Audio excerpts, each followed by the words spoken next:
Bismillahirrahmanirrahim. Assalamualaikum warahmatullahi wabarakatuh. Waalaikumsalam warahmatullahi wabarakatuh. Selamat siang Bapak Ibu, guru-guru hebat semuanya. Selamat siang, Bu. Ibu, Bismillahirrahmanirrahim. Ya ayyuhalladzina amanu Amanu, haqqum ala tijaratin tunjikum min adzabin alim. Tu'minuna billahi wa rasulihi wa tujahiduna fi sabilillahi bi amwalikum wa anfusikum dzalikum khairul lakum in kuntum ta'lamun. Rabbi shrah li sadri wa yassir li amri wal 'uqdatam min lisani yafqahu qawli. Ya Allah, ya Tuhan kami, Tuhan seluruh semesta alam, hari ini adalah pertemuan ke-15 kami pada mata kuliah pendidikan inklusif untuk kelas RPL Afirmasi Program Studi PGSD. Mudah-mudahan kami bermohon ya Allah, semoga perkuliahan ini diberi kelancaran dan keberkahan, dan kemudahan dalam memahami dan memaknai serta meningkatkan ilmu pengetahuan yang semakin luas. Semoga ya Allah kami semua yang ada di ruangan ini diberi kesehatan dan keafiatan serta kebahagiaan yang berlimpah.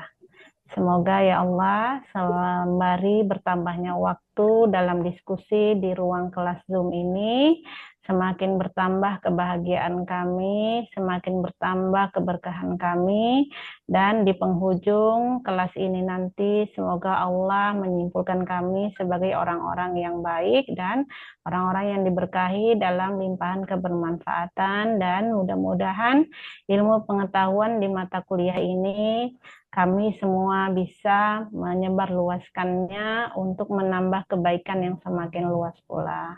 Allahumma amin, summa amin. Bapak Ibu semuanya, guru-guru hebat yang luar biasa, apa kabar? Baik, Bu. baik Ibu. Baik, Bu. Baik. Alhamdulillah hari ini kita sudah pertemuan ke-15 yang maknanya hari ini adalah pertemuan penghujung kita sebelum ujian akhir semester ya Bapak Ibu.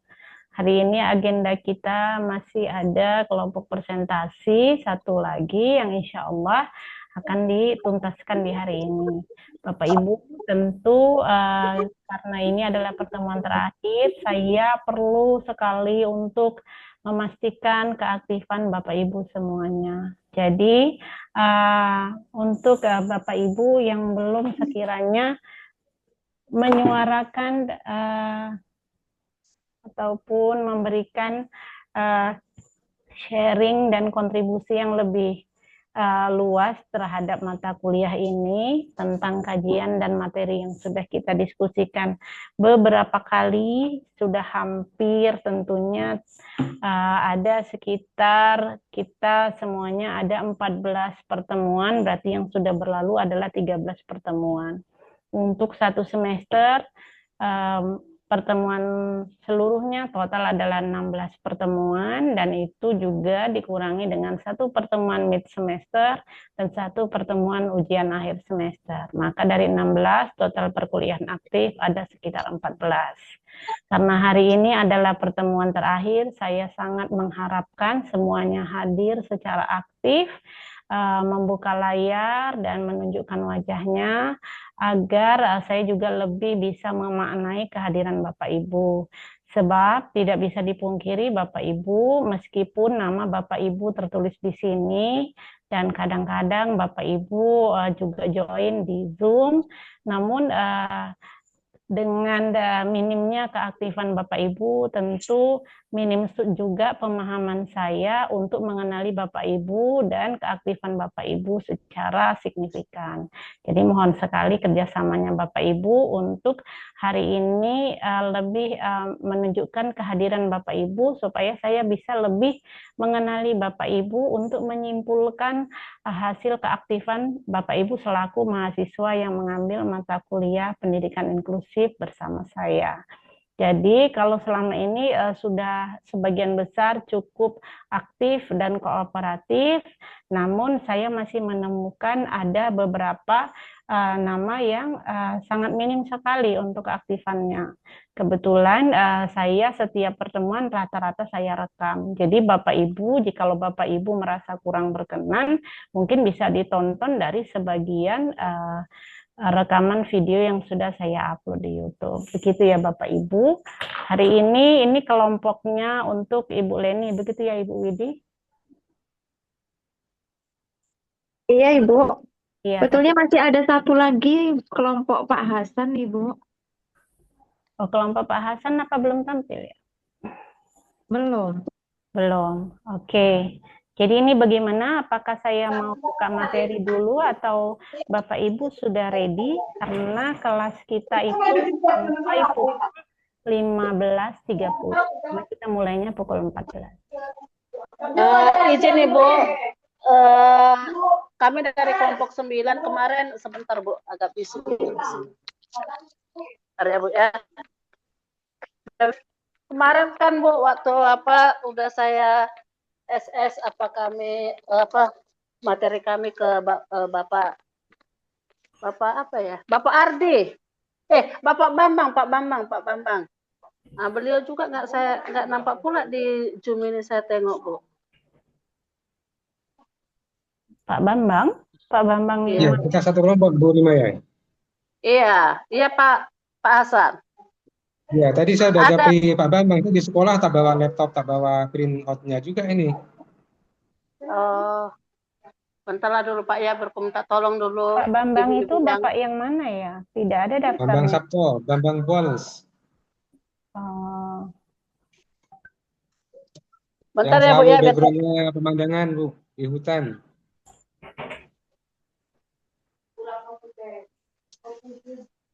biar saya tapi gini Bu, bisa tak saya mau masuk ke studi kasus saja Bu?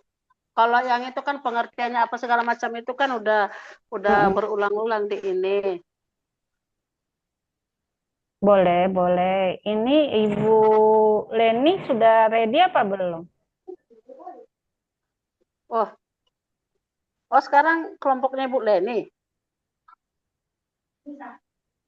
Bagaimana Bu Leni? Tunggu ya Bu Rima. Sebab Oh, iya. di pertemuan ke-13 kita memang melanjutkan kelompoknya Bu Leni dulu begitu. Kemarin kelompok Bu Rima di kelompok sebelum kelompok 10 kan ya, kelompok 9 ya Bu ya. Iya Bu.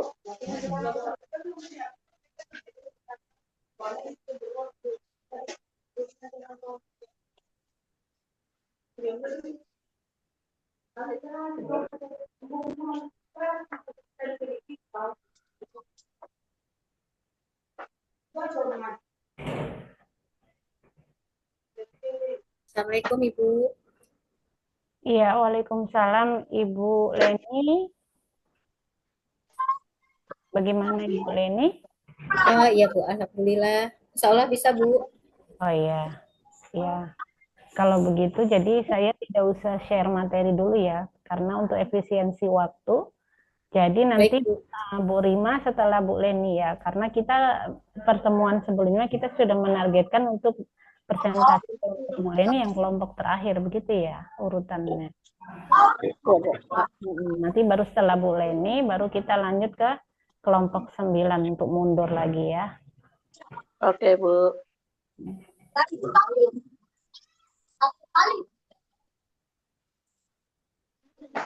Baik Bu, bisa saya mulai saja Ibu? Silahkan Bu Leni.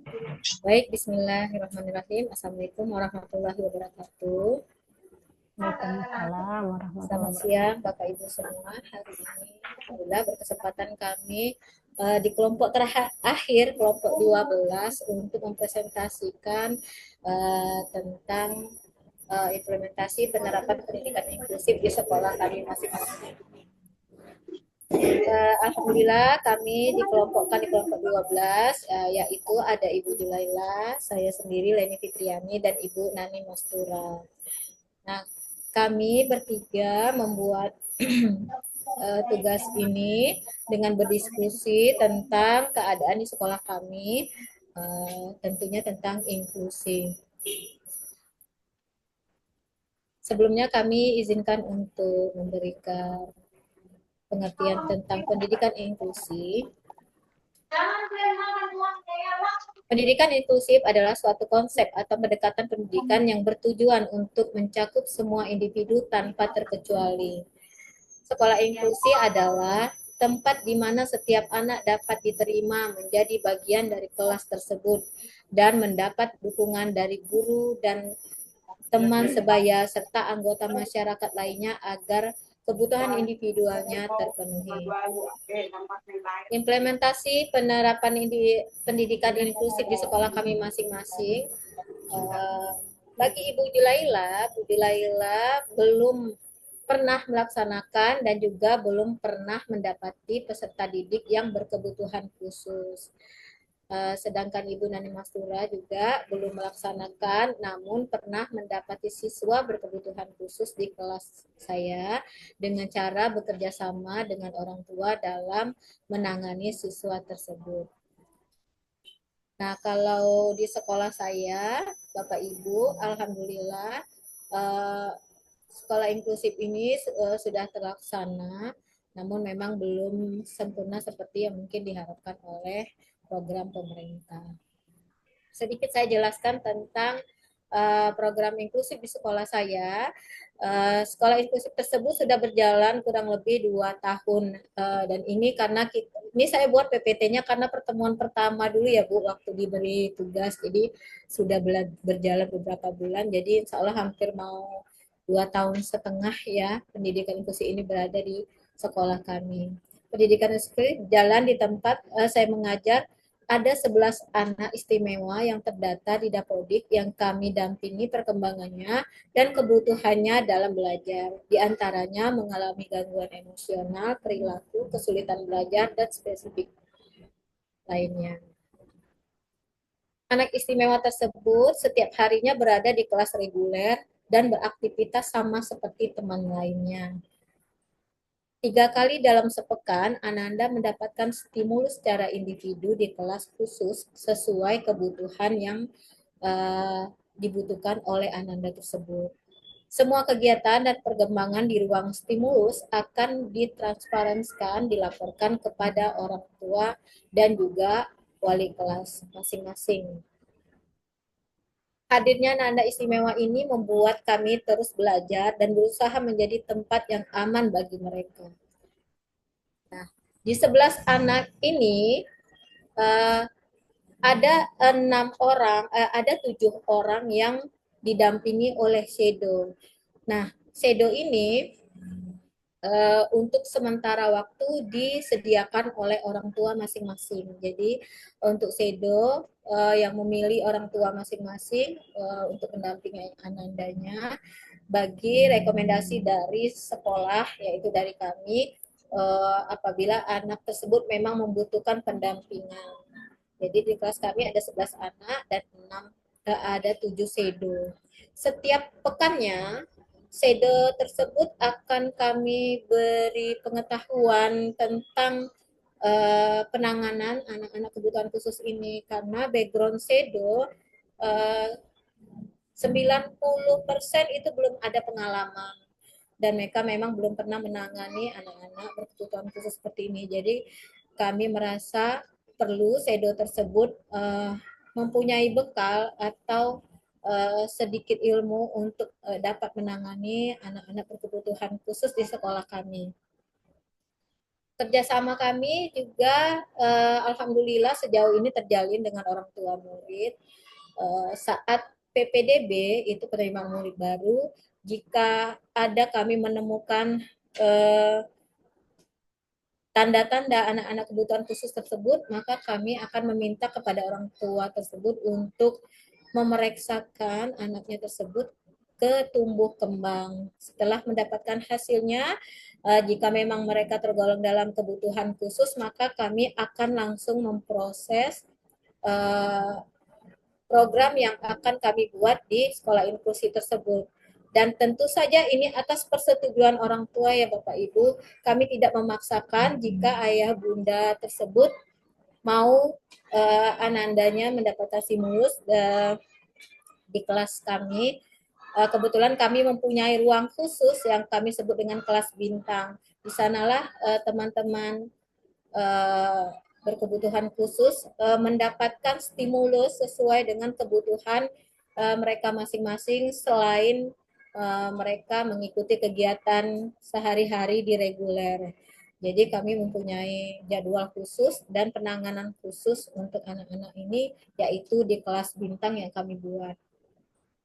Kami juga membuat program di kelas bintang hingga nanti kami awasin di rapot akhir. Jadi kami untuk program inklusi di kelas bintang kami juga mempunyai rapot yaitu tentang perkembangan pertumbuhan Ananda selama di sekolah. Jadi rapotnya ada 2 Bapak Ibu.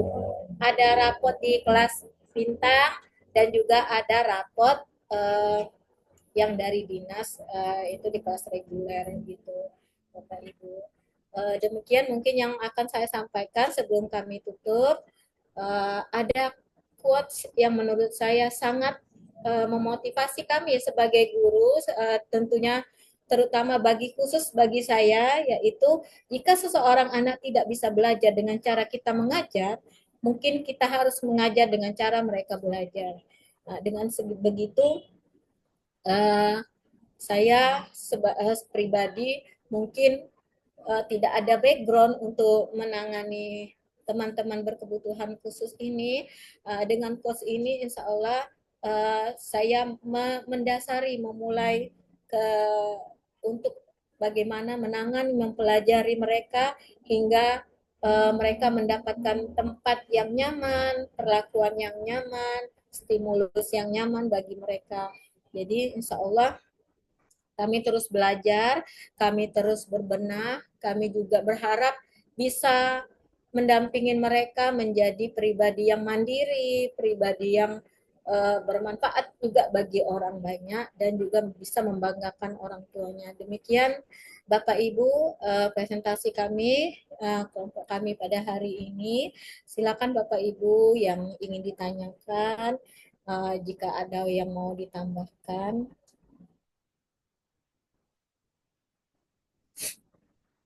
Tutup dulu ya Bapak Ibu presentasi kami. Assalamualaikum warahmatullahi wabarakatuh.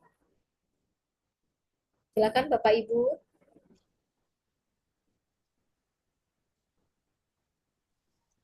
Izin boleh nih. Silakan Pak Jawarsa. Hasan lah. Pak Hasan. Masya Allah. Ya, apa Pak Hasan? Silakan Pak Hasan. Saya ingin tahu ikut cara belajar mereka itu seperti apa contohnya Bu Leni? Misal nih, dalam satu kelas ini kan ada anak-anak misal kelas rendah. Yang 3 orang itu suka mukul-mukul, yang satunya suka tantrum, yang satunya lagi suka teriak-teriak, keliling sana, keliling sini. Dia mau nulisnya di kolong meja. Terus kalau misal ikut cara belajar mereka seperti apa kira? Demikian Bu Leni. Baik Pak Hasan, terima kasih Pak Hasan. Berarti ini di reguler ya Pak ya? Di reguler bergabung dengan teman-teman. Ya, baik. Kami juga mempunyai peraturan ya Pak di sekolah ini. Tidak hanya anak kebutuhan khusus, jadi dari observasi dari sebelum mereka masuk, kami juga sudah ada beberapa kali kami observasi berapa kali pertemuan dan digabungkan juga dengan beberapa anak lain. Jika mereka adalah alumni dari yayasan kami sudah mendapatkan laporan bagaimana perilaku atau bagaimana keseharian Ananda tersebut. Jika kami sudah mendapatkan, maka di dalam kelas tersebut kami akan membagi untuk anak berkebutuhan khusus, kami akan ada kuota satu kelas itu hanya 2 anak gitu Bapak. Jadi jika yang Bapak sampaikan misalnya anaknya sering sekali tantrum atau memang sangat hampir sulit kita untuk duduk tenang, untuk bisa diarah kan. Jadi itu kami memang membutuhkan dari sekolah guru shadow untuk mendampingi penanganan khusus untuk anak tersebut. Karena kita juga mengkhawatirkan ya Pak, kalau dia tantrum, dia teriak-teriak, itu akan mengganggu teman-teman yang lain, terutama proses belajar mengajar tersebut. Jadi dengan adanya guru shadow, setidaknya anak tersebut ada penanganan awal. Nah, jika guru shadow tersebut atau wali kelas tersebut belum bisa menangani dan itu akan membuat menghambat proses belajar mengajar, maka akan diserahkan kepada kami yaitu di kelas bintang. Jadi anak-anak tersebut akan kami bawa ke kelas bintang untuk ditenangkan, untuk distimulus. Karena kalau anak-anak kebutuhan khusus ini Pak, yang membuat mereka tantrum. Jadi kita cari dulu penyebabnya yang membuat mereka tantrum. Misalnya mereka sensitif dengan suara, sensitif dengan keramaian, sensitif dengan cuaca panas, itu bisa membuat mereka tantrum. Atau seperti yang Bapak sampaikan, memang anaknya nggak bisa duduk tenang. Jadi dia kalau lihat orang ingin mukul gitu, ada juga yang seperti itu, ada juga yang tidak tenang, merasa tidak nyaman, dia menyakiti diri sendiri. Nah itu kalau sudah sebatas itu kami minta SEDO untuk membawa atau minta bantuan kami untuk dibawa ke kelas bintang, akan ditenangkan di kelas bintang, di kelas khusus gitu Pak. Kalau untuk penanganan yang masih ringan, yang mungkin tidak mengganggu proses belajar mengajar, tidak begitu mengganggu teman-teman yang lainnya, mungkin bisa dibawa ke sudut ruangan untuk ditenangkan, untuk diberi apa namanya, kalau anak-anak kebutuhan khusus ini mungkin tidak bisa, kalau lagi tantrum atau lagi tidak tenang kan mungkin kita tidak bisa ajak bicara atau apa, jadi setidaknya beli ruang untuk mereka di sudut ruangan, ditenangkan, kita cari apa yang membuat mereka nyaman, seperti itu Pak. Atau diberi kegiatan khusus terlebih dahulu untuk mengalihkan emosinya, untuk mengalihkan ketidaknyamanannya, begitu Pak. Oke, berarti di sekolah bola ini di klaster ya, yang anak-anak berkebutuhan khusus itu dikelaskan sendiri ya? Sebenarnya tidak Pak, jadi mereka tetap bergabung, setiap hari bergabung di kelas reguler. Tapi ada jam khusus, misalnya si A di hari Senin di jam 11 atau di sesi kedua dia ada jadwal stimulus di kelas bintang. Jadi pada sesi kedua tersebut dia di kelas. Berarti di jam tertentu ya, di jam tertentu di klaster mereka ya, yang berkebutuhan khusus ya? Beracuan pada hasil tes, hasil cek tumbuh kembang. Jadi apa yang dibutuhkan Ananda ini, misalnya Ananda ini belum bisa duduk tenang, atau artikulasinya yang kurang jelas, atau cara bicaranya yang kita belum memahami, yang masih melompat-lompat, kata-katanya belum tersusun rapi. Nah, di situ kami melakukan stimulus untuk mengejar ketinggalan Ananda tersebut di situ Pak. Selebihnya memang belajar seperti biasa di kelas. Baik, berarti pertanyaan saya yang tadi, kalau memang di klaster Bu, yang Ibu Leni tadi sampaikan adalah mengikuti belajar mereka. Terus kira-kira bagaimana contohnya Bu? Bisa ini kasih contohnya ke kita Bu? Mengikuti belajar mereka maksudnya yang di reguler ya Pak? Atau yang di stimulus? Enggak, yang di klaster di kelas Ibu kan di sekolah Ibu di klaster kan?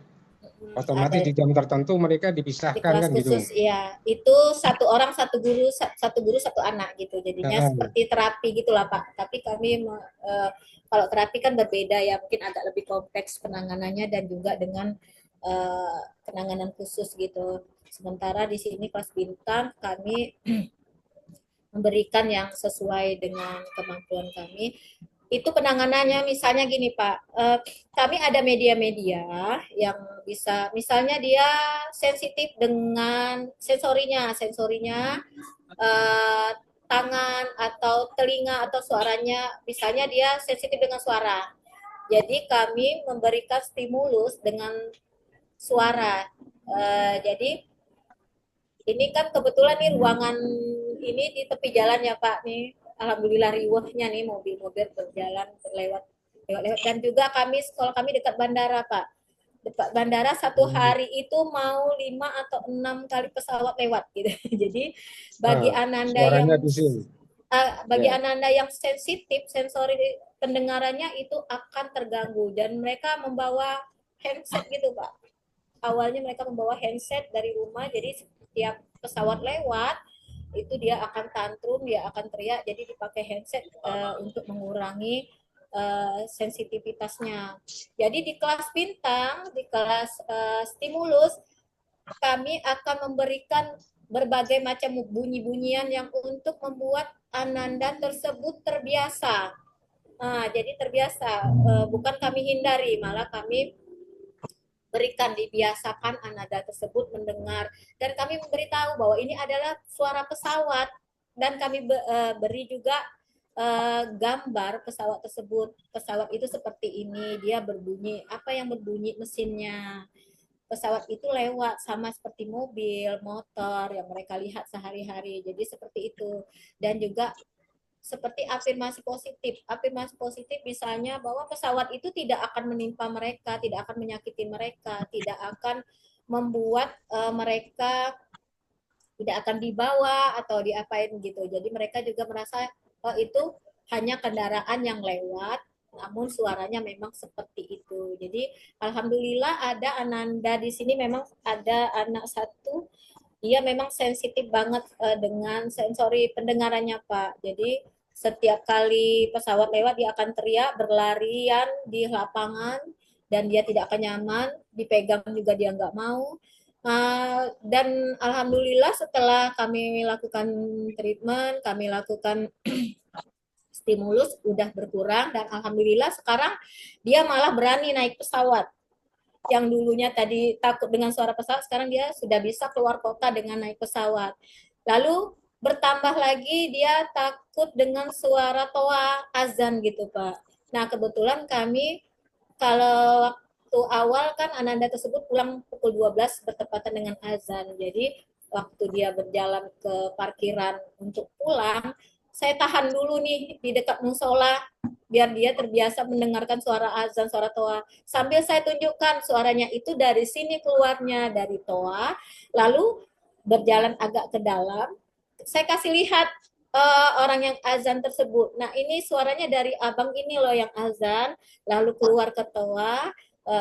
Ini suaranya jadi besar biar semua orang bisa lihat dengan bahasa mereka lah ya Pak ya. Kalau mungkin dengan bahasa saya mungkin mereka belum paham ya. Jadi saya memberikannya dengan bahasa mereka yang mereka pahami. Dan alhamdulillah sekarang saya mendapatkan informasi dari ayahandanya bahwa setiap sholat ayahandanya juga menstimulus di rumah dengan mengajak Ananda ke surau atau masjid sebelum waktu sholat. Jadi sudah mau mendekati azan, sudah mau mendekati sholat, ayah sudah membawa Ananda tersebut ke musola atau masjid untuk terbiasa mendengarkan azan tersebut. Alhamdulillah Ananda sudah terbiasa dengan suara tersebut, Pak.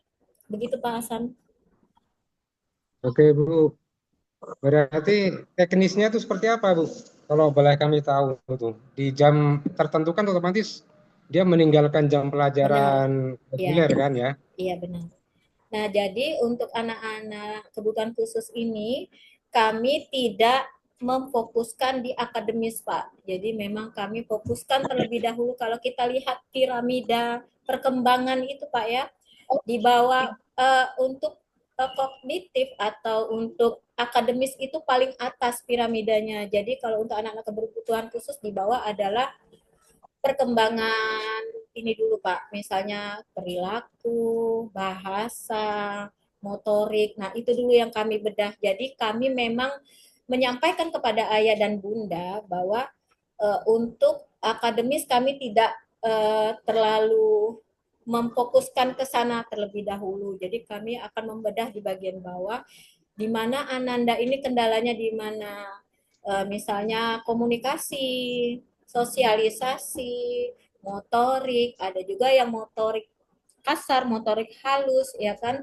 ada juga dengan perilaku, dan juga sensori-sensori yang lain. Jadi kami untuk pembelajaran di kelas itu mengikuti Pak, mengikuti pembelajaran di kelas. Namun apabila ananda tersebut sama sekali tidak memahami pembelajaran yang di kelas, maka tugas yang guru namanya GPK ya Pak, guru pendamping khusus, guru pendidikan khusus. Nah, tugas GPK adalah membuat penyesuaian soal. Misalnya di kelas 1 mereka sudah mengenal penambahan dari puluhan, misalnya 20 ditambah 5 atau 15 ditambah 7 gitu kan. Tetapi bagi ananda yang berkebutuhan khusus belum kepuluhan, masih satuan, misalnya 2 ditambah 1, 3 ditambah 2, dan itu kami akan beri penyesuaian soal. Jadi tetap metodenya penambahan, tetapi dengan satuan, tidak dengan puluhan. Dan juga jika ananda tersebut juga belum bisa, belum mampu, kami akan sesuaikan lagi soalnya dengan gambar. Jadi gambarnya misalnya 5 bola, di bawahnya angka 5, ada tanda tambah, di atasnya bola lagi 3, berarti di bawahnya 3, 5 ditambah 3, 8. Kami buat di samping atasnya bolanya 8. Nah, dia akan mengisi di bawah, kolom bawahnya angka 8 yang kosong. Jadi dia menghitung dulu bola tersebut bahwa 5 ditambah 3 sama dengan bolanya 8, dia akan menulis angka 8 di bawahnya. Seperti itu, Pak Hasan. Ada berapa ininya, Bu, yang berkebutuhan khusus di sekolah Ibu? Ada 11, Pak. Itu yang terdata di Tapodik. Namun dalam 11 ditangani oleh berapa SDM, Bu?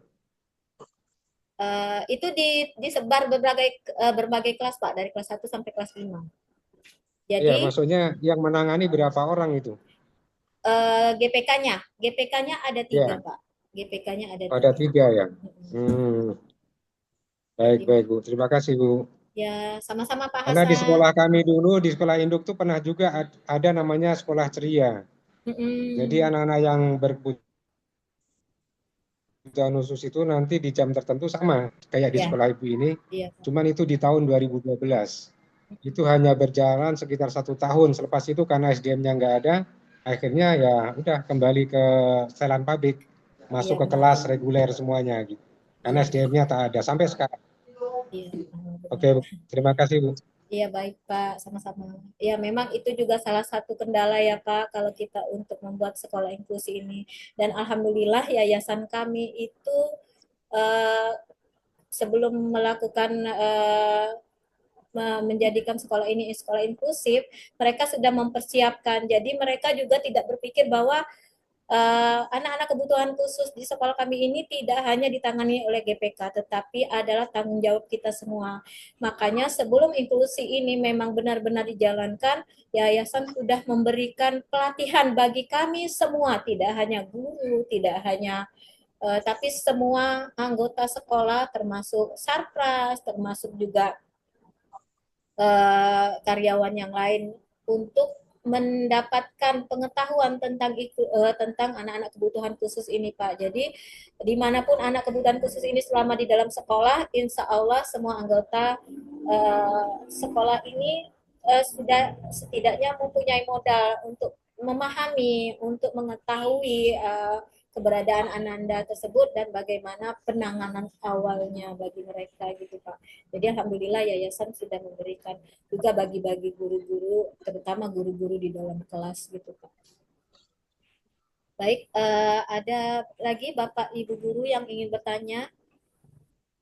Bu Leni, mungkin kita bisa lokasi waktu untuk kelompok Bu Rima ya. Baik, Bu. Saya dapat kedua-duanya begitu ya. Nanti baik, kalau Bu Rima sudah selesai, baru Bapak Ibu yang lainnya nanti boleh merespon, mau menambahi respon misalkan masukan ataupun pertanyaan baik ke kelompok Bu Leni ataupun Bu Rima. Tapi sebelum ditutup Bu Leni, Bu Julaila sama Bu Nani Masuranya mana ini? Ya Bu. Saya hadir Bu, cuma nggak bisa lama lihat di kamera, ada pedih mata saya Bu, berair. Nggak apa-apa Bu, suara juga bisa kita dengar ya Bu Nani. Artinya ini kan presentasi ini kelompok, memang kita ada yang mewakili, tapi penilaiannya kan penilaian juga kelompok gitu. Jadi kalau boleh juga turut berpartisipasi sebelum dialihkan ke kelompok Bu Rima. Bagaimana Bu Julaila dan Bu Nani? Iya Bu, kalau untuk saya selama saya mengajar baru pertama sekali ini saya mendapatkan anak inklusif dan itu pun saya belum tahu seperti apa anak inklusif yang sebenarnya. Hanya saya melihat ada kekurangan pada dirinya yang cenderung lebih banyak anak itu memekik ataupun misalnya kalau diganggu kawannya dia berteriak sekuat-kuatnya gitu Bu. Kemudian saya panggil orang tuanya dengan alasan saya tanya kenapa anaknya seperti ini, terus orang tuanya baru mengakui bahwa dia itu ada misalnya kayak kelainan, tapi dia berusaha untuk masuk ke sekolah negeri gitu Bu.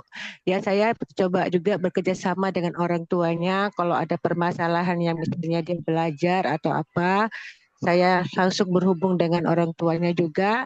Karena begitu dia menulis atau membaca, yang saya dapatkan tuh dia selalu berteriak gitu Bu. Dia tidak bisa menerima satu tugas yang ringan pun dia nggak bisa. Terus kalau dia nangis, dia lebih cenderung apa ya kata orang tuanya dia harus ada selimut dililit gitu Bu, jadi didekap gitu. Nah jadi dengan kerjasama orang tuanya baru saya tuh memahami oh ini mungkin dikatakan setelah mata kuliah inklusif ini ada, oh mungkin ini yang dikatakan anak inklusif dan sebenarnya memang saya sudah lama mengajar tapi saya belum pernah menjumpai sama sekali. Itu pun sama Bu Leni ditanya ulang alik katanya Bu Nani masih ada nggak mengajar anak inklusif? Saya rasa sudah lama Bu lagi nggak ada saya bilang itu, tapi saya ingat lagi saya jumpa anak yang tadi saya katakan apakah itu termasuk dengan eksklusif, saya pun belum paham Bu gitu. Hanya itu saja Bu yang dapat saya sampaikan atas pengalaman saya ucapkan terima kasih. Ya, terima kasih Bu Nani Mastura. Ibu Julaila bagaimana?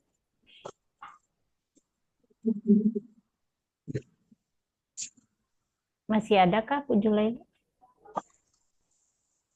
Kayaknya Bu Julaila kemarin pernah dia komentar masalah anak di sekolah dia Bu, kalau nggak salah saya lah ya, kelompok yang keberapa gitu. Cuma untuk kami sama Bu Leni bertanya tentang anak inklusif, dia belum ada, tapi baru-baru dia ada jumpa anak inklusif, kalau nggak salah saya Bu. Oh iya, itu Bu Julaila belum di on kan itu, masih off suaranya Bu Julaila, jadi nggak bisa terdengar. Iya, udah pernah kemarin Bu. Itu tapi anaknya tuh baru masuk dari lokal jauh ke lokal Indo, jadi belum tahu persis kayak mana anaknya. Oke, baik jika demikian. Gitu. Berarti kita sudah dulu untuk kelompok Bu Leni ya. Nanti dilanjut lagi setelah Bu Rima. Jika yang lain ada ingin bertanya atau menyampaikan penambahan dan masukan. Selanjutnya ke kelompok Bu Rima ya. Tadi Bu Rima dan Pak Bambang ya. Pak Bambang itu nama depannya Bapak Stefanus. Bambang Sabto. Jadi di Zoom Bambang Sabto aja. Ya, jadi Bu. Saya cek ini di berkas penilaian. Mana B ini gitu kan. Rupanya depannya Stefanus Pak Bambang. Pak Bambang pun di Zoom tidak menulis depannya Stefanus gitu. Iya, Bu. Jadi saya pun agak gagal fokus nih nyari di sini. Mana namanya nih, mau saya cek keaktifannya. Oke, berarti silakan Ibu Rima Sitio, Bapak Bambang Sabto, sama satu lagi Pak Hasan Asuri nih ya, perdana ya, penutupan kelas perdana membuka layar nih. Pak Hasan Asuri akhirnya. Makanya tadi saya screenshot. Terpaksa, Bu. Pak Hasan Asuri. Pak Hasan boleh dibuka juga, mungkin jadi moderator biar saya yang men-share dan membacakan. Oke, Pak Hasan. Oke. Baiklah Bapak Ibu, selamat siang buat kita semua. Berikut ini kami akan sajikan presentasi kami di pendidikan inklusif dari kelompok 9 ya Pak Bambang kita kan? Ya. Oke, di kelompok 9 kami terdiri dari Bapak Hasan Asyuri, Rima Sitio saya sendiri, dan Pak Bambang Bejo, Sabto Nugroho. Ya, Pak Bambang Sabto. Silakan Pak. Ya Bu. Baik, selamat siang. Saya mulai aja dari pertama, ini kelompok 9.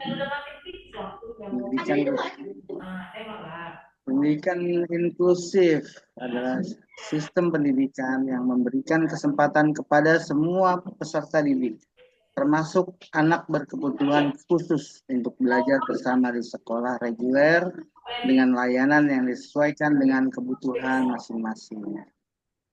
Lalu di sini ada landasan pendidikan inklusif, banyak ya, ada peraturan-peraturan pemerintahnya sudah dibuat. Kita lanjut, peran gurunya dalam pendidikan inklusif yaitu satu, mengidentifikasi kebutuhan peserta didik baik akademik maupun non akademik. Yang kedua, mengadaptasi pembelajaran sesuai kebutuhan. Itu ada materi, metode, dan evaluasi. Kemudian yang ketiga, menciptakan lingkungan belajar yang ramah dan menerima keberagaman. Yang keempat, bekerja sama dengan guru, pendamping khusus, orang tua, dan pihak sekolah. Yang kelima, memonitor perkembangan belajar peserta serta secara berkelanjutan.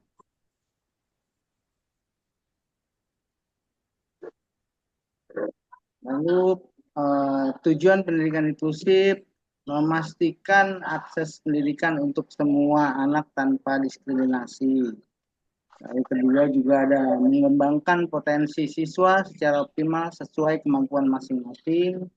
Lalu selanjutnya mewujudkan sistem pendidikan yang ramah, adaptif, dan menghargai keberagaman. Yang keempat, membantu anak berkebutuhan khusus agar dapat berpartisipasi penuh dalam kehidupan sosial dan akademik. Lalu prinsipnya, yang satu, sikap guru yang positif terhadap kebinekaan. Lalu kedua, interaktif yang promotif. Yang ketiga, pencapaian kompetensi akademik dan sosial. Keempat, pembelajaran adaptif. Yang kelima, konsultasi kolaboratif. Yang keenam, hidup dan belajar dalam masyarakat. Yang ketujuh, hubungan kemitraan antara sekolah dan keluarga. Yang kedelapan, belajar dan berpikir independen.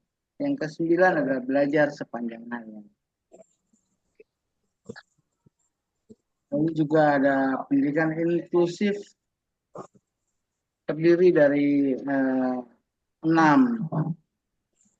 yang dapat diterapkan, yaitu tentang alokasi waktu, yaitu penyesuaian durasi pembelajaran agar dapat dipelajari secara optimal. Yang kedua, isi dan materi dari pembelajaran, penyesuaian ke dalam dan keluasan bahan ajar sesuai kebutuhan siswa. Yang ketiga ada proses belajar mengajar. Lalu yang keempat ada sarana dan prasarana. Yang kelima lingkungan untuk belajar. Yang keenam pengelolaan kelas. Nah, di sini kami sudah akan memulai studi kasus yang telah dialami. Salah satu kita angkat dari Ibu Rima Sitio. Oke, Pak Bambang. Iya, Bu. Ibu mau membaca studi kasusnya atau saya? Saya ceritakan aja lah Pak Bambang. Oh iya. Sebenarnya, oke Bapak Ibu. Studi kasus yang dialami oleh Ibu Rima Sitio. Studi kasus mengenai seorang anak yang berkebutuhan khusus yang berada di sekolah Ibu Rima, yakni di Sekolah Dasar Swasta Epata 2 di Batu Aji. Sekolah kami merupakan lembaga pendidikan berbasis nilai-nilai Kristiani yang mengedepankan karakter kasih, kepedulian, dan toleransi. Lingkungan sekolah ini dihuni oleh 161 siswa dengan latar belakang suku, budaya, dan kondisi keluarga yang beragam, sehingga menciptakan suasana belajar yang inklusif dan multikultural. Meskipun secara resmi SD Epata 2 belum memiliki fasilitas maupun program khusus yang secara spesifik ditunjukkan bagi anak berkebutuhan khusus, namun dalam prakteknya terdapat beberapa siswa yang menunjukkan kebutuhan perhatian dan pendamping khusus dalam proses belajar. Keberadaan mereka menuntut pendekatan pembelajaran yang lebih sensitif, adaptif, dan responsif terhadap kemampuan serta karakteristik masing-masing peserta didik. Melalui studi kasus ini, Bu Rima juga berharap dapat mengkaji secara lebih mendalam bagaimana sekolahnya memberikan perhatian terhadap siswa-siswi terhadap bagaimana pola interaksi mereka dengan guru dan teman sebaya, serta bagaimana strategi pembelajaran yang diterapkan demi menunjang perkembangan akademik maupun sosial emosional mereka. Dengan demikian, penelitian ini diharapkan dapat menjadi masukan yang konstruktif untuk meningkatkan layanan pendidikan yang lebih inklusif di sekolah dasar Epata 2 maupun di lingkungan sekolah dasar lainnya. Baik, adapun tujuan penelitiannya yaitu untuk mengetahui kondisi dan karakteristik siswa berkebutuhan khusus yang menjadi fokus studi kasus di SD Epata 2. Yang pertama, menganalisis bentuk perhatian, pendekatan, dan strategi pembelajaran yang diberikan oleh guru kepada siswa berkebutuhan khusus. Lalu, untuk mengidentifikasi tantangan yang dihadapi sekolah dalam memberikan layanan pendidikan inklusif, terutama karena belum tersedianya fasilitas khusus bagi anak berkebutuhan khusus. Lalu yang ketiga, mengevaluasi interaksi sosial siswa berkebutuhan khusus dengan teman sebaya di sekolahnya. Setelah hasil analisisnya, identifikasi dan kualifikasi anak berkebutuhan khusus dengan bernama Edric, kelas 4, sekolah dasar, jenis kebutuhan khususnya terindikasi atau diidentifikasi gangguan regulasi emosi dan perilaku atau biasa disebut juga dengan tantrum, berpotensi mengarah ke ringan atau kesulitan untuk mengontrol diri.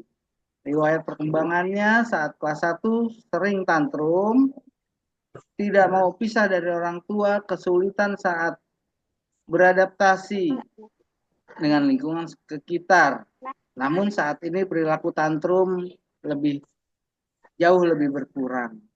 Kondisi saat ini normal dan kondisi emosional saat ini lebih bisa dikontrol.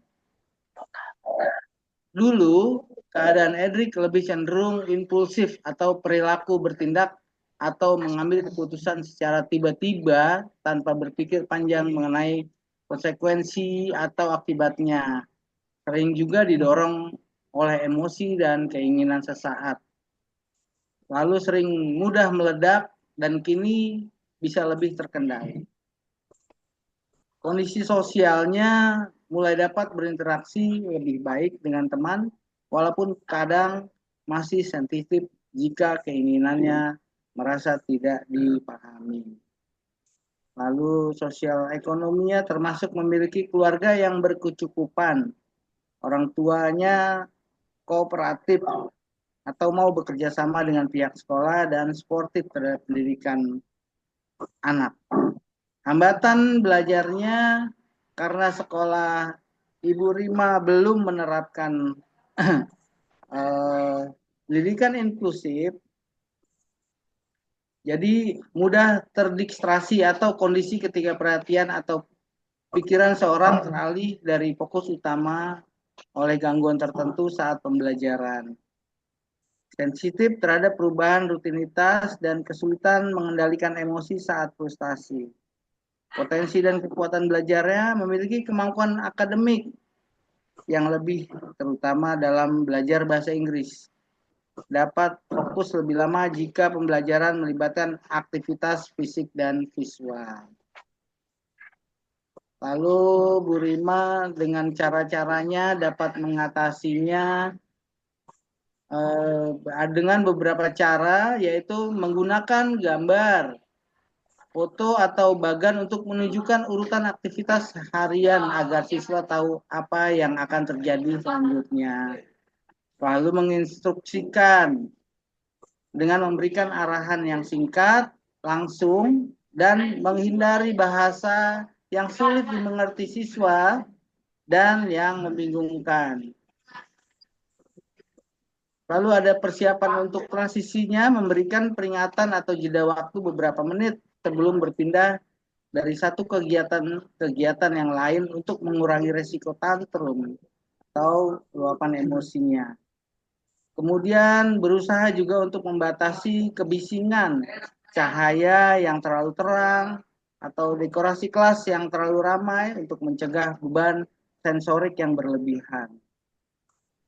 Lalu juga berusaha untuk membuat area lebih tenang dengan menyediakan sudut khusus seperti pojok baca sebagai tempat siswa menenangkan diri jika merasa kewalahan atau tantrum ya.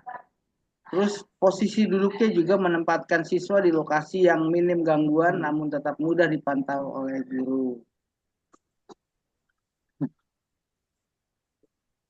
Lalu dari hasil analisisnya, kemajuan yang terlihat tantrumnya dapat menurun drastis dibanding kelas 1 dan 2.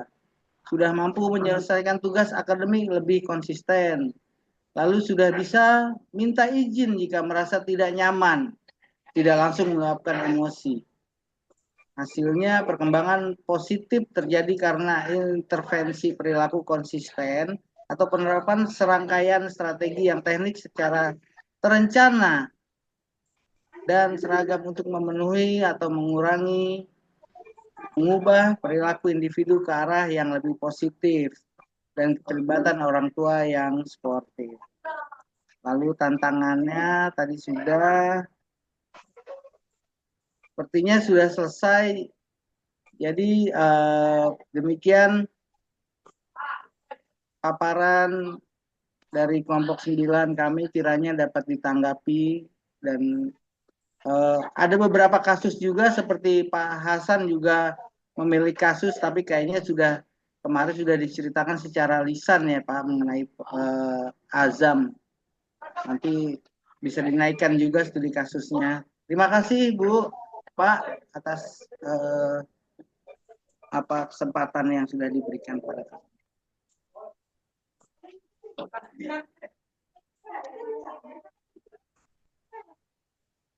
Silakan Bapak Ibu, kalau ada masukan, saran, bukan pertanyaan.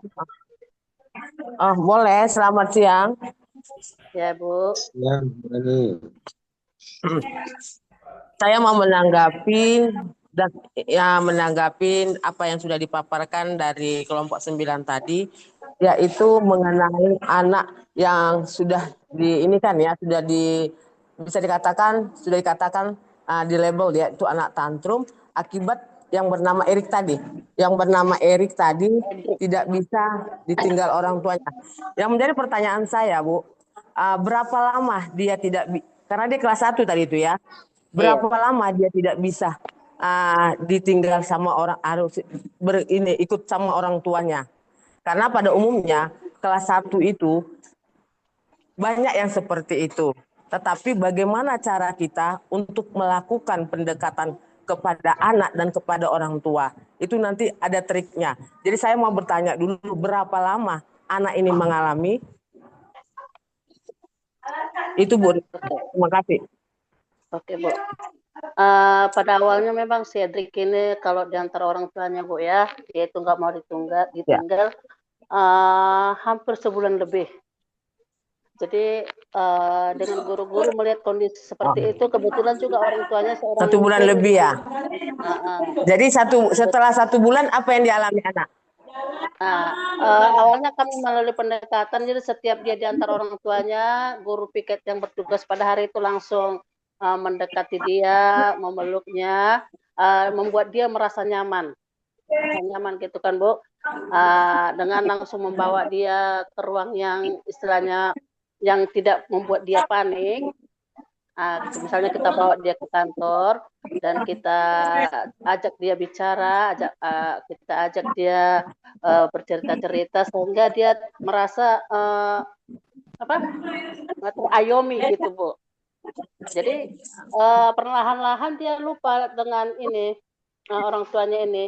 Jadi pada awalnya itu kalau kita perhatikan gitu kan, asal orang tuanya mau pergi, lari dia dikejarnya tuh orang tuanya. Jadi kita kayak guru-guru kayak polisi dibawanya mengejar-ngejar dia gitu.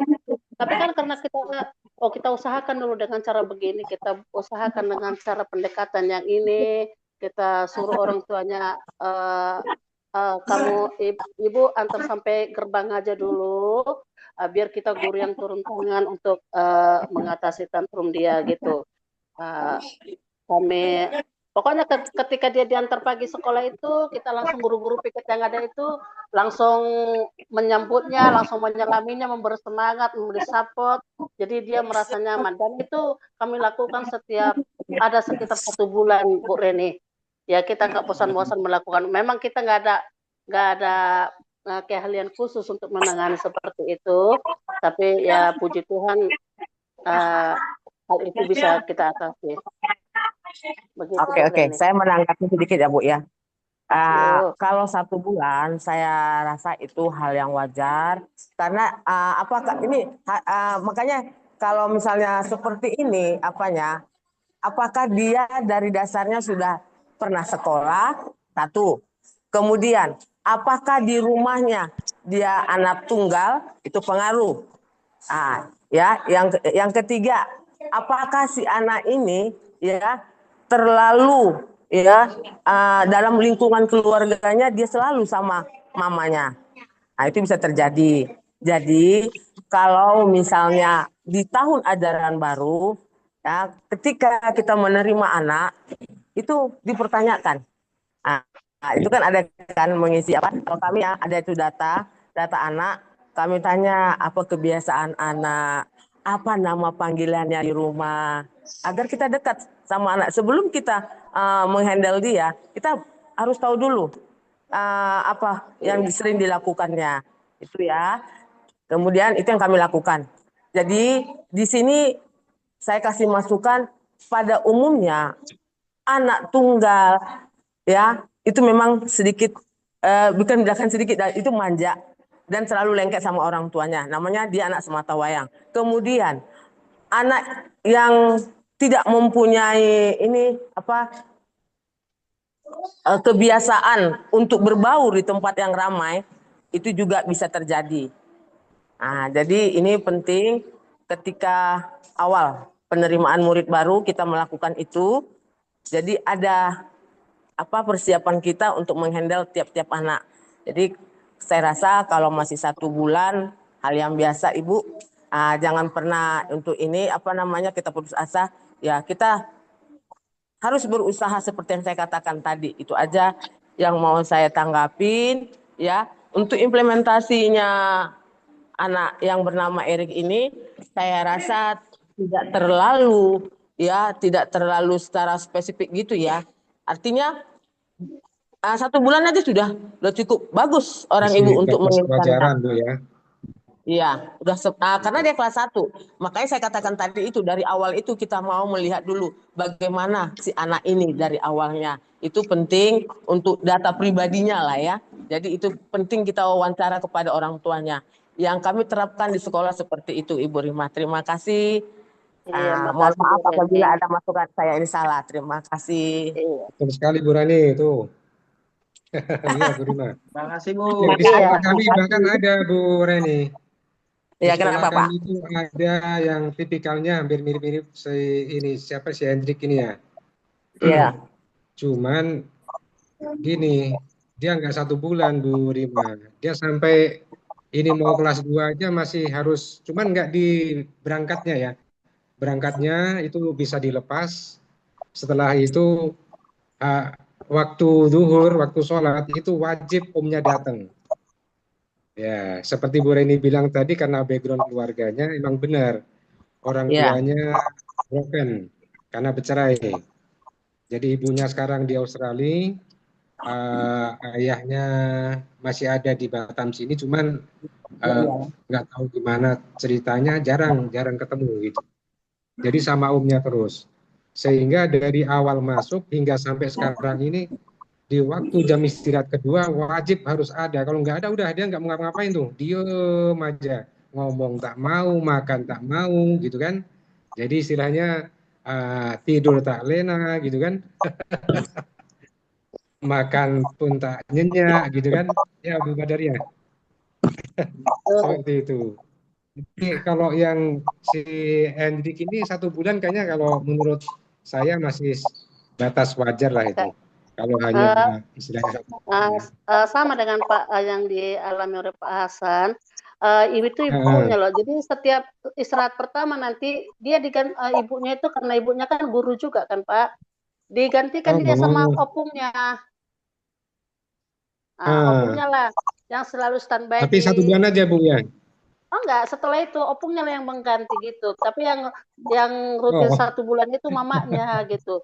Opungnya yang ganti, opungnya itu setiap istirahat pertama itu harus datang, bukan masuk ke kelas sih, cuman di teras sekolah itu memantau di gitu. Sekolah aja kan, ya. Jadi kepercayaan dia timbul kalau ada opungku gitu. Dia merasa ada perasaan apalah, dia senang gitu kalau ada opungnya lihatnya di situ. Iya. Padahal background orang tuanya ada semua Bu ya? Ya Pak. Ada semua orang tuanya kan? Ada Pak. Kebetulan juga sama kata Bu Reni, anak tunggal juga Pak. Oke, iya, biasa terjadi seperti itu. Saya ada punya cerita ini ya. Saya punya cerita ini, anak saya, lihat ini, anak saya ini. Ini kelas berapa TK ya? TK ini tidak mau, ketemuan saya guru TK, tidak mau ditinggal sama mama papanya, selalu minta ikut, ya, begitu kan? Nah, jadi bagaimana caranya? Nah, di sini perjuangan penting. Jadi dia kalau mau satu guru itu aja. Jadi pendekatan yang saya lakukan itu, ya itu tadi dia, saya ajak bermain, saya komunikasi sama orang tuanya, ya sampai sekarang, ya dia sudah bisa berbaur sama semua orang. Sudah sampai berapa tahun nak? Sampai berapa lama? Ini tuh cukup lama juga. Tapi sekarang sudah ya tidak seperti kelas 3 ini. Dia cantik, dia tidak mau cengeng lagi. Nah, jadi seperti ini, pemberani nih. Dulunya tidak seperti itu. Jadi berusaha untuk melakukan pendekatan kepada orang tua itu sangat penting, dan saya belajar bagaimana dia di rumah ya lewat komunikasi dengan orang tua. Jadi kami memang selalu komunikasi, akhirnya ya sekarang dia bertumbuh menjadi anak yang pemberani, ya anak yang ceria. Jadi mau jadi polisi nanti dia nih. Tentara, polisi, tentara. Itu masukan dari saya supaya menginspirasi Ibu Rima, jangan pernah ya kita miskomunikasi lah sama orang tua. Selalu berkomunikasi untuk menciptakan hal yang positif. Jadi si anak itu ya dapat berkembang dan kita berhasil lah gitu ya. Oke, terima kasih Bu Rima. Terima kasih sayang. Terima kasih Bu Roni. Makasih sayang. Bu, ada masukan sedikit Bu, bukan masukan, maksudnya bercerita sedikit aja. Oke Bu Badaria.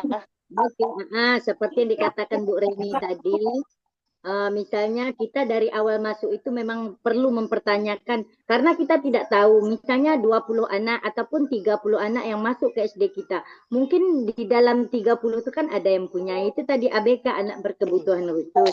Jadi itu yang kita tanyakan tadi dari awal ke orang tuanya. Kenapa kita lakukan hal itu?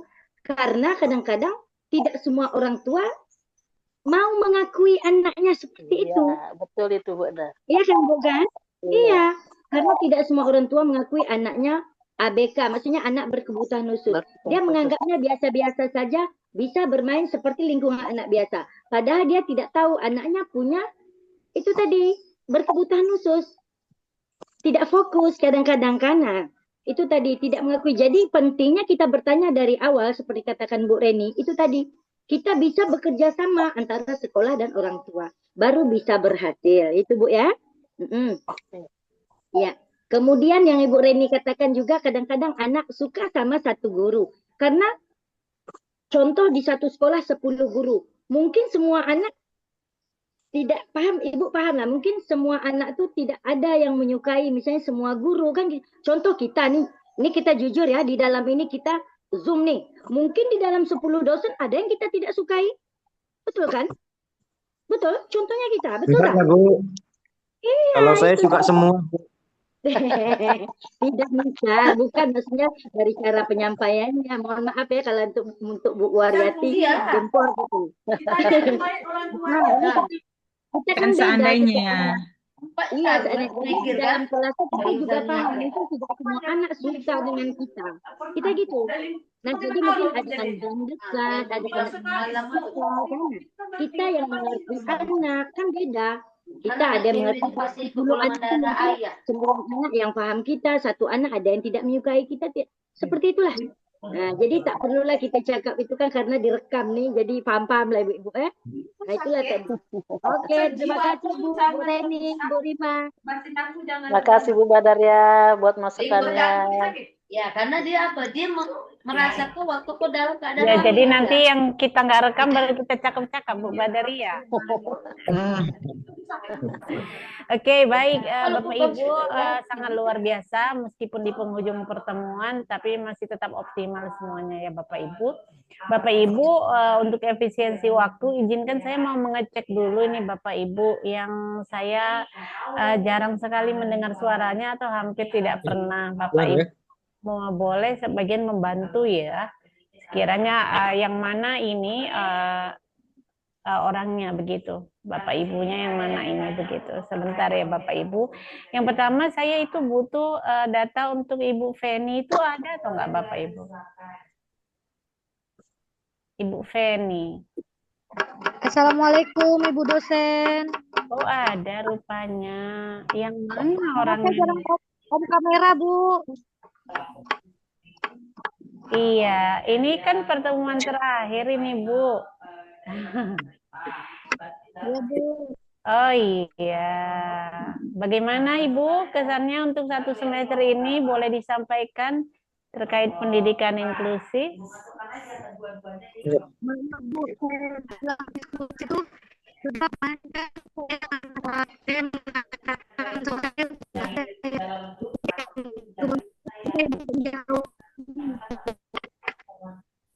saya kalau sebelum semuanya akan menjadi berat, apalagi full handphone bertas apa sih, jadi makanya saya bikin Google. Ya Bu Feni. Maaf Ibu dosen, saya di sekolah saya nggak ada anak kebutuhan khusus. Kemarin ada satu, tapi nggak diterima sama Kepsek kita, gitu. Jadi saya nggak tahu, makanya saya banyak diemnya, gitu. Iya nggak apa-apa Bu, Pak Abdul Majid juga nggak ada di sekolahnya, tapi kita kan saling sharing diskusi ya Bu Feni. Ya Bu. Oke Bu Feni, terima kasih. Terima kasih Bu. Selanjutnya ada yang sama sekali, tunggu ya, tapi mayoritas nih Ibu Siti Alfia. Oh iya Ibu Siti Alfia. Bu Siti ya, tulisannya udah selesai Bu? Belum Bu, masih dibuat. Oh iya, saya tunggu ya Bu. Iya Bu. Oke. Izin Bu, saya off kamera, mau jalan pulang ya. Hati-hati Pak Hasan. Saya pun di sekolah, terima kasih. Anak inklusifnya ada beberapa tapi di berbagai kelas Bu, banyak. Di kelas 1 sampai kelas 6 itu ada anak inklusif. tapi tidak ada penanganan dari sekolah sama sekali. Oh Dan iya, saya Bu. juga baru mengajarnya baru 2 tahun lebih ya, 2 tahun setengah. Jadi belum paham sekali karena saya juga bukan wali kelas, cuma guru bahasa Inggris. Oh iya, iya. Dan saya mungkin 6 bulan ini menangani inilah, ada anak les saya yang kebetulan di sekolah saya juga, dia dulu waktu kelas 2 belum bisa membaca. Ini ada di sini anaknya. Ini anaknya, Bu. Dia waktu kelas 2 siapa belum namanya? bisa. Namanya Alvin, Bu. Sekarang sudah kelas 4. Jadi waktu kelas 2 dia tidak bisa membaca karena memang orang tuanya cerita dari umur 3 tahun dia baru bisa berjalan. Jadi memang ada kelambatan. Makanya pas dia kelas 3 naik ke kelas 4, wali kelasnya menyarankan untuk belajar dengan saya di rumah saya. Jadi sudah 6 bulan ini dia belajar dengan saya bantu mengisi pekerjaan rumahnya untuk sementara ini. Tapi untuk penalaran dia belum dapat seperti anak-anak lain. Makanya nilai hariannya saja yang sudah cukup lumayan. Kalau nilai ujian dan segala macamnya itu masih di bawah. Jadi sampai hari ini Alvin masih saya tangani. Saya baru menangani anak ini aja. Yang lainnya belum. Nggak apa-apa. Boleh ditulisan Ibu itu nanti boleh dilengkapi apakah yang pengalaman Ibu langsung ataukah dari teman yang lain. Bu Mandalika kurang sehat ya? Semangat Bu Mandalika. Selanjutnya saya ini ada tadi sudah ya Bu Sri Ayuda, ada Bu Syarifah Radiah. Apakah ada? Bu Syarifah Radiah itu yang mana ya? Saya, Bu. Oh iya, Bu Syarifah. Gimana Bu Syarifah? Ini belum mendengar suaranya juga saya. Bu, bismillahirrahmanirrahim. Izin berbagi, Bu. Iya, silakan Bu Syarifah. Sebenarnya saya nggak pernah menghadapi anak ABK, anak yang berkebutuhan khusus. Tetapi di akhir November kemarin, saya titipkan ada guru yang berhalangan hadir. Di sana terdapat anak yang berkebutuhan khusus, anak pindahan, yang anak tersebut sudah bisa membaca, Bu, sudah bisa menulis, tetapi pengucapannya nggak jelas gitu, cadel. Anak tersebut menguasai bahasa Inggris dan matematika, Bu. Tapi anak itu sering tantrum, Bu. Apabila diganggu teman-temannya, dia berteriak. Tantrum dia.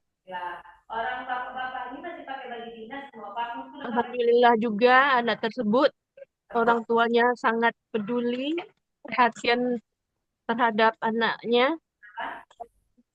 Setiap perkembangan anaknya selalu berkomunikasi dengan guru. Oh gitu. Berarti Pak Mustafa ini begitu aja, Bu. Anda termasuk anak yang semangat dalam belajar, Bu. Itu saja, Bu. Oke, terima kasih Bu Syarifah. Akhirnya saya bisa mendengar suara Bu Syarifah meski di pertemuan terakhir. Ya, lanjut ya. Kemudian setelah Ibu Syarifah, Ibu Badaria sangat kenal. Pak Ardi, ini yang mana Pak Ardi? Apakah Bapak Ibu pernah melihat Pak Ardi? Pak Ardi Wiranata Hutapea. Saya, Bu. Ini. Iya, Pak Ardi, bagaimana ini? Udah mau selesai perkuliahan kita? Ya, Bu. Ya, Bu. Ayo Pak, tolong merespon dulu Pak. Gimana kesannya ya, 1 semester di mata kuliah pendidikan inklusif? Kalau saya untuk sekolah baru ini belum pernah dan tidak ada anak yang berkebutuhan khusus. Karena saya di sekolah lama ada, yaitu perempuan, jenis kelamin perempuan dari kelas 4 sama saya, kelas 5-nya bukan sama saya, kelas 6 sama saya. Nah, dari total guru yang ada di sekolah lama saya itu ada 26 guru, dia lebih dekat ke saya. Jadi ada apa-apa darinya ke saya. Jadinya dia kebutuhan khususnya dia untuk menulis lama tidak bisa.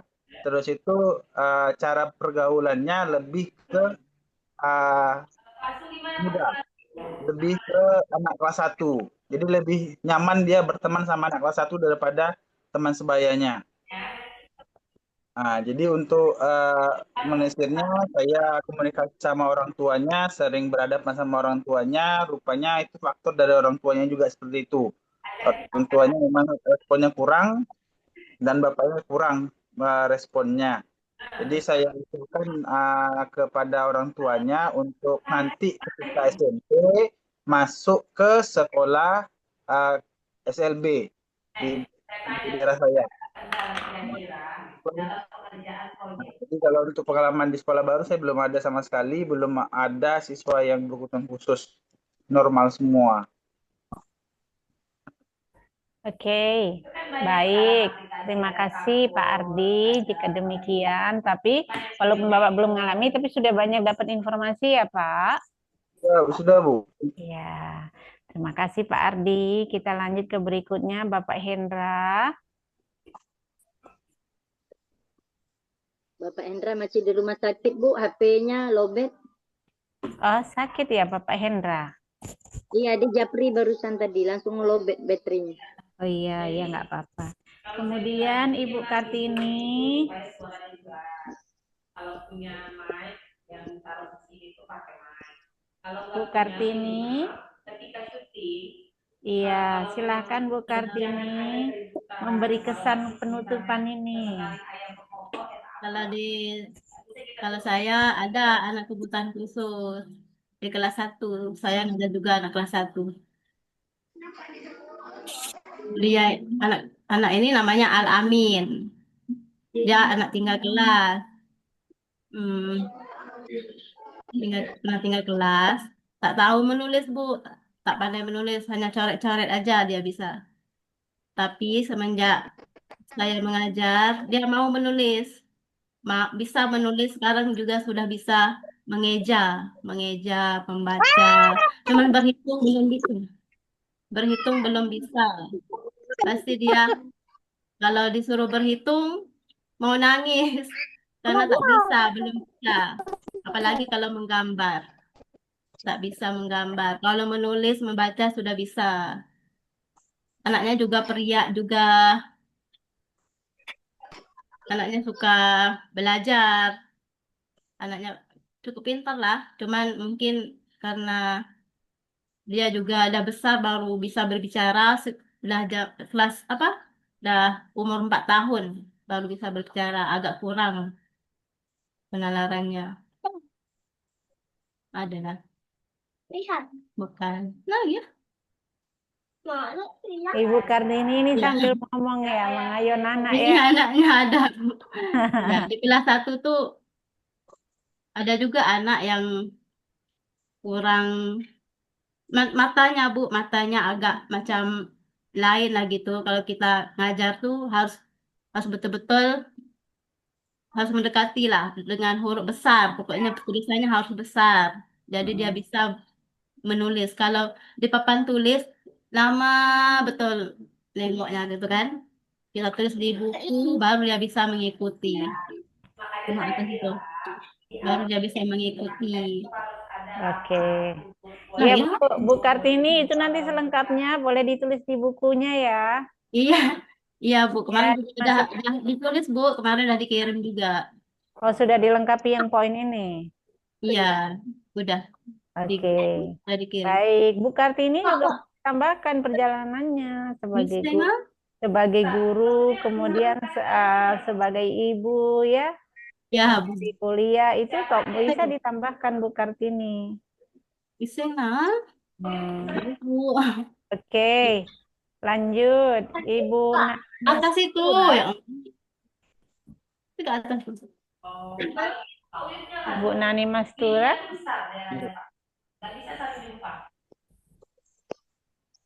Ibu Nani Mastura itu yang mana?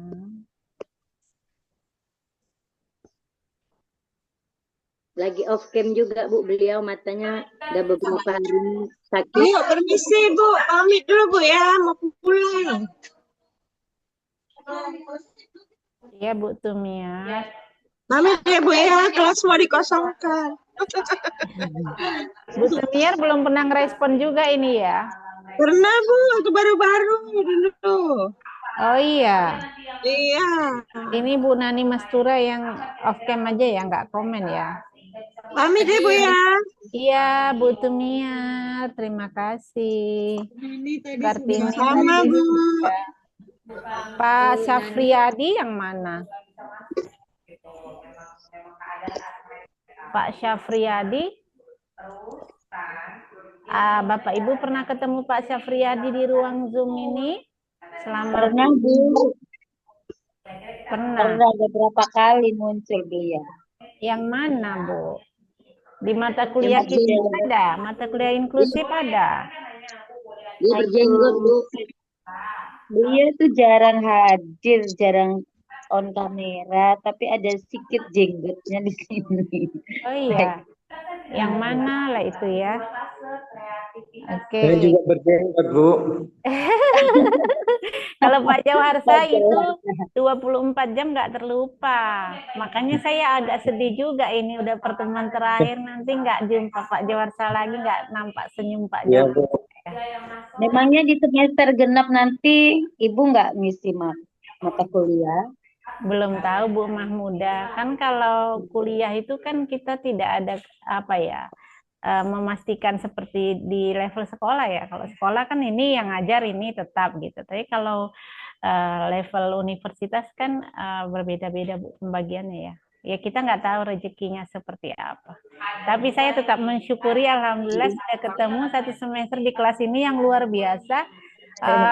Hampir 90% itu.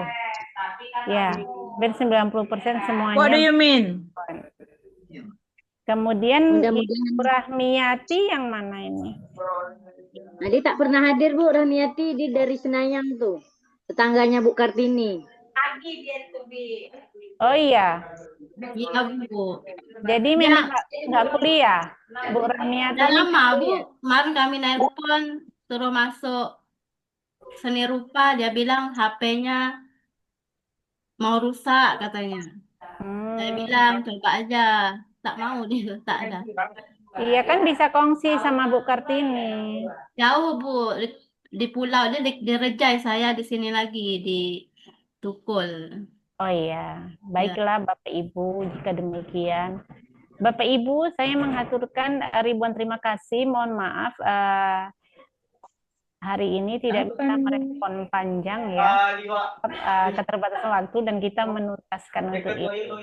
Tapi kangen juga lama Pak Jawarsa. Tadi saya sudah telepon admin, minta tolong admin, tunggu ya jangan dimatikan karena ini pertemuan terakhir saya bilang gitu. Pak Jawarsa lagi ya Bu. Ya Bu. Ibu Pak Jawarsa ngomong dulu lah penutup soal ini, nanti nyesal pula ya nggak ini. Ya, karena ini terakhir Bu. Ya, kalau ya, secara pribadi ada salah kata yang kurang berkenan, ya kami mohon maaf Bu. Kami mohon maaf untuk Ibu lah pribadi, ya untuk teman-teman semuanya, karena ya ini Pak terakhir untuk pertemuan di inklusif Bu. Kayak mangan entok wae.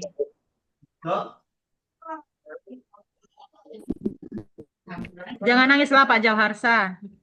Enggak nangis. Jangan Nelly, Pak Jawarsanya nggak mau nangis. Saya yang udah mau nangis Bu Nelly. Masya Allah Ibu sedih ya. Ibu jangan. Ibu dosen izin. Ibu izin ya mungkin tadi Manda terlewat pas di perjalanan Bu mau nanya untuk bahan atau kisi kita untuk UAS nanti ada di share nggak tadi Bu ya? Tadi kan Manda live sebentar. Mana jawab belum Bu Manda. Terus ujiannya bagaimana? Sebetulnya kan proyek kita itu kan sudah mewakili nilai UAS. Jadi nanti ada ujian lagi, Bu? Ada, nanti saya informasikan lagi di grup ya, supaya lebih memudahkan. Tapi intinya Bapak Ibu, penilaian maksimalnya tentu dari keseharian keaktifan Bapak Ibu dan juga untuk proyek itu ya. Ke Bapak Ibu sudah menuangkan. Jadi dari hasil tulisan Bapak Ibu itu tadi akan juga menjadi nilai ujian akhir. Makanya kemarin kan saya menyampaikan tidak buru-buru karena itu untuk nilai proyek akhir, proyek final begitu ya Bapak Ibu. Begitu Bu Manda. Oh iya, baik Bu, baik. Takutnya tadi nggak kedengeran sama saya lagi di jalan tadi lab sebentar. Makasih ya Bu. Iya, nggak apa-apa Bu Manda. Kita kan upayakan setiap pertemuan kita upload lagi di YouTube biar yang teman-teman yang sinyalnya agak kesulitan bisa menyimak kembali. Semangat Bu Manda. Bapak Ibu terima kasih banyak. Terima kasih Bu Manda juga yang udah keren.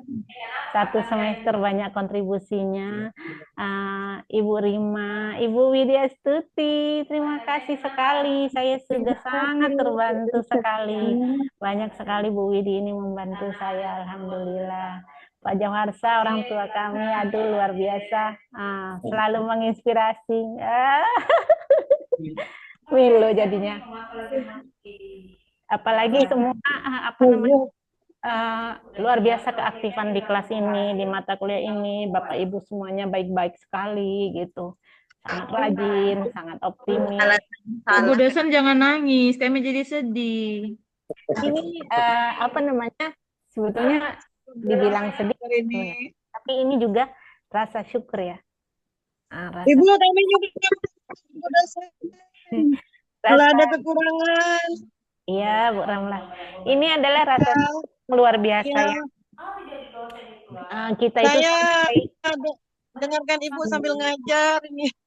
Iya Bu Ramlah. Maaf ya Bu.